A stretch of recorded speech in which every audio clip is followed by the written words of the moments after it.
look, if you're competing with me, you better know what you're doing, otherwise I'm gonna kick your ass. What would you say is the number one reason why people fail? Not necessarily why they make it, the complete opposite. Right, lack of brains, lack of effort. Lack of brains, lack of effort. Yeah, they don't do the work, they don't learn, when you walk in the room, when you start a business and you start to talk about somebody, you're never in a vacuum with no competition, unless you're just extremely lucky. And if there's going to be competition, that means somebody else knows your business as well as you do when you get started.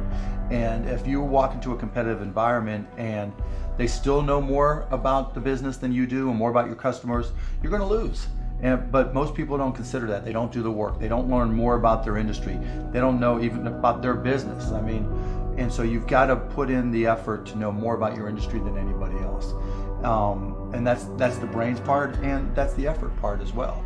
Because look, if you're competing with me, you better know what you're doing, otherwise I'm gonna kick your ass, and you're not gonna outwork me. And so, the combination is usually what kills businesses early on more than anything.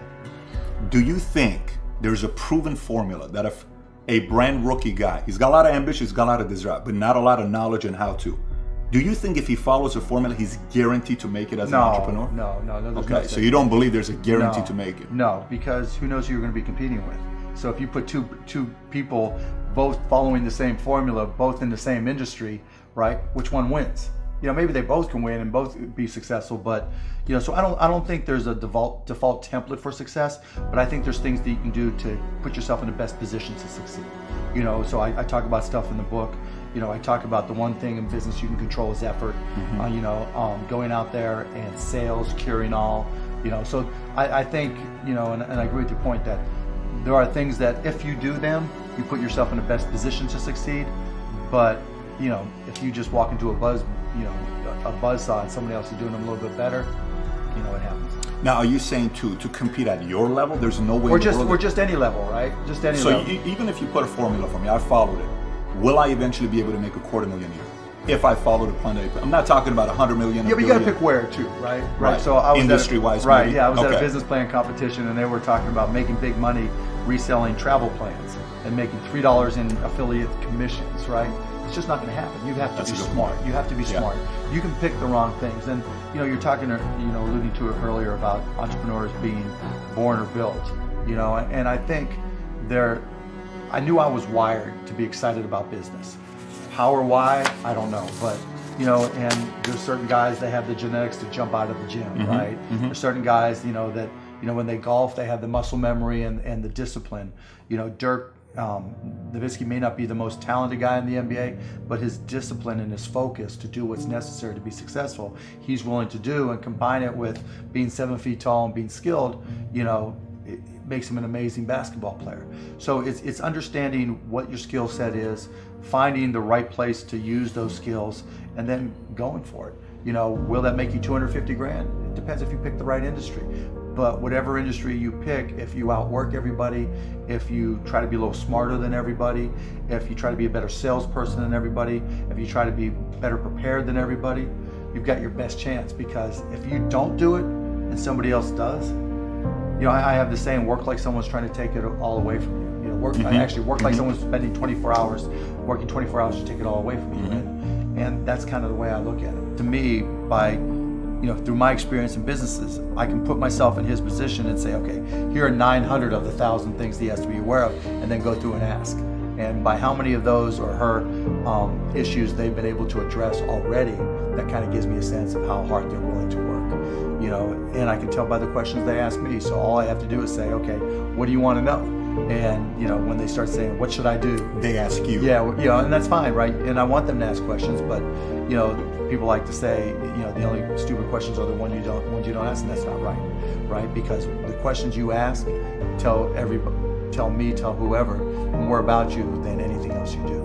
Because in particular, it tells me about your preparation. If you ask me questions about just basic things that you should have known and you should have down to science, that's going to disqualify you almost more than anything. Is it still easy to make friends now? Yeah, but I'm not out there, at this point, I'm not out there looking, I don't need any new running buddies. My high school buddies are still my friends, my college buddies, my rugby buddies.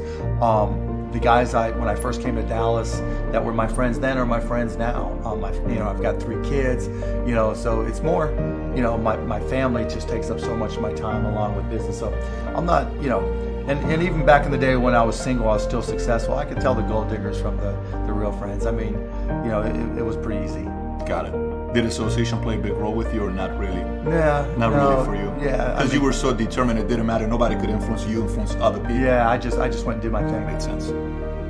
Do you think there needs to be a healthy level of paranoia? Oh, absolutely. There needs to be. Oh, yeah. I mean, I always say, for every one of my businesses, I said, what would I do to kick my own ass?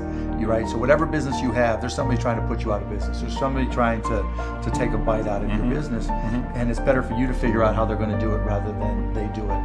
And so, yeah, that's being paranoid. And so you have to be paranoid. You have to anticipate other people's next moves, and you can't ever, downplay the competition. I was I was at a business plan competition this morning at a college, and they were kind of being dismissive of the competition. And so you can't ever do that. They're out there trying to take you down, and they're not just going to sit still. And if you're good, really, really good, you're going to inspire them to work even harder, faster, better. And so you have to be, very self-aware of what you're good at and what other people are good at. And, a healthy dose of paranoia makes a big difference. Is very helpful. How does one entrepreneur increase the speed in areas that they can increase? There's certain things you can't control. Speed in what way? Speed of growing your business. All right. So how fast can I grow it? Yeah, I mean, it just depends. You've got to know your own skill set, right? And you've got to know how that fits within your company's life cycle. Some companies are slow grind, and you just have to understand that, and you've just got to bide your time until it starts to click, and then grow with it quickly. If you're trying to release a product that needs to be ubiquitous, you've got to go as fast as you can, and then release a product, like a launch. Yeah, and there's a lot of people who will say, perfection is the enemy of profitability, right? And that doesn't mean you have to wait till it's a perfect product. CyberDust is a perfect example. We still haven't. It's been almost 2 years. We still haven't advertised it yet because we know it's not ready yet. And so it's been a slow growth grind because we want feedback. We want to keep on learning. We're evolving. But it really just depends on what the product is. It, a barbershop, right? Is it an app? Is it a service? Is it a product? But the key is looking for the low-hanging fruit. What customers are willing to write you a check or commit to it, so that they're willing to integrate it into their daily lives or integrate it into their daily business. And so getting a commitment either through time or revenue is typically what I look for. And so if I can get a commitment, then I'm going to be able to learn. I'm going to see how they use it. Do they sustain usage?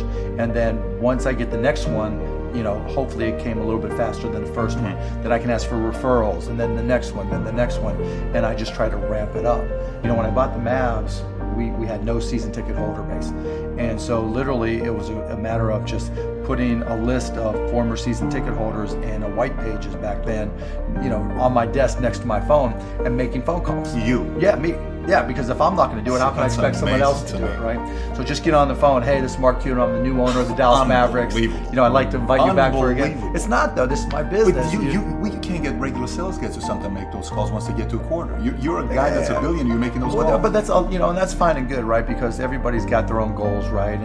But still, I didn't want anybody at the Mavs to be able to say, well, he's not willing to do the work, right? There's, if I walk around, I'm picking up all the papers. I'm not saying go get that picked up. I'm like, okay, that's trash. I'm picking it up. But in terms of speed of growth, it's really, you got to get that first customer first. And then when you get that first, what did you learn? Reiterate, get that next customer. And then hopefully as you learn more and more through the process, then the next one comes by even faster. Subject with college. You went to IU, Yep. right? Now you got a lot of people that say forget about school, drop idiots. out of school. They're idiots. So you think they're idiots? They're idiots. Tell me why.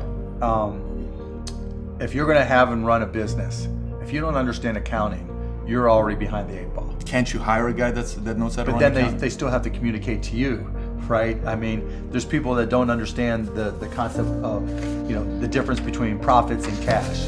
Your accountant might tell you you're profitable, but your cash is going down. Not understanding a breakdown. And when you don't Do you think you need college to learn that? Yeah, I think you do, right? Because it may not, for some people, look, if you're so self-motivated that you can take an online course in accounting and teach yourself everything, you're way ahead of the game anyways, but most people aren't. And I'm not saying you have to go to Indiana, I'm not saying go to an expensive school. I don't care if you go to a community college and take accounting and spend 99 bucks for the class. Just, spending the money forces you to be more obligated to do it. But accounting, finance, lesser extent marketing, sales if the school offers that, these are all that's the language of business. And so while it's possible to teach yourself these things, and while it's possible to hire them, when you're starting your own company, you don't want to have to spend money hiring an accountant, right? You're already probably going to have to hire a lawyer to set up your well, let me take that. If you've gone through all these classes, you probably don't have to hire a lawyer to incorporate, right? You can probably figure out yourself. And so your cost of opening up a business drops. But even more important than all that, that's the blocking and tackling. That's the language of business. The thing I learned at Indiana that was more important than anything else, I learned how to learn. And learning became far more important to me, because the one certainty in business is that it's always going to be changing. If you're not always learning, to this minute, if I'm not continuously learning, if I'm not just absorbing as much as I can absorb, someone else is going to kick my ass, right? So you talk about paranoia. The greatest source of your paranoia should be knowledge. If someone else knows more than you do, and if you're not learning, if you don't know how to learn, if you don't have a thirst for learning and acquiring information, you're SOL.